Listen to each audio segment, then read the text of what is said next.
ሄሎ እንዴት ነው? አለን ሰላም የኔ ውድ የኔ ቆንጆ እንዴት ነው? አማን ነው አለን። በጣም ደህና ነን። አንቺ ደህና ነሽ?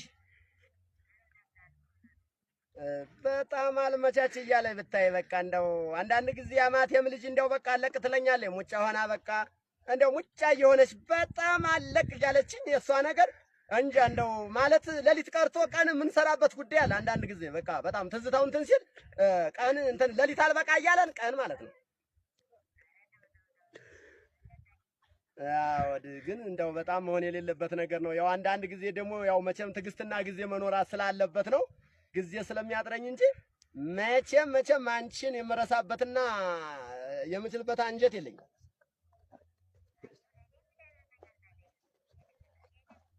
አዎ አውቃለሁ የኔ ውድ የኔ ቆንጆ በጣም ደህና ሆኝልኝ። ግን ምክንያቱም አሁን ምንድነው የሚያስፈልግሽ ነገር?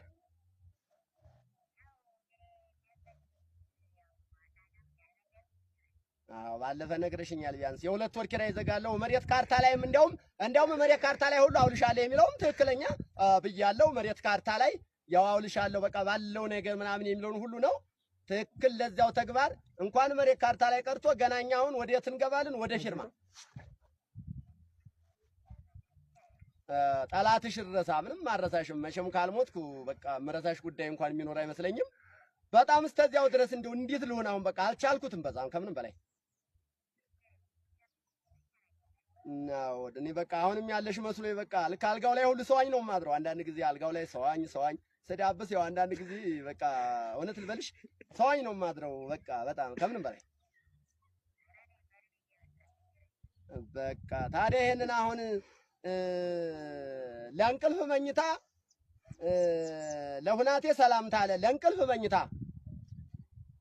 ለፍቅር ሁኔታ ይባላል። አሁን ይህን ታዲያ እንዴት አድርገን አሳልፈንስ ነው መሆን የምንችለው? ስና እንደው ናፍቆታችንስ የምናስወጣው እንደው በጣም እኮ ነው ከምንም በላይ እንደው እኔ ባላይሽ ወይንም ባላገኝሽ ቢሆን የሚለውን በጣም እንደው ከምንም በላይ በቃ እኔ እንጃ አንቺን አገኘው ማለት ተመድኃኔዓለም ተገናኘው ማለት ነው። በቃ የኔ ውድ የኔ ቆንጆ አሁን የወር ኪራይ ደርሶብሻል ወይ? ይከፈል ወይ? ምንድነው ምን ያስፈልጋል? ምንድነው አሁን እንደው የሚያስፈልገው ነገር? አሁን ይሄንን ትነግሪኛለሽ እንደው ምንም ሳትጠራጠሪ። በስመ አብ አንቺ ማስተኝተሽዋል ይጨራሽ ሁለት ወር።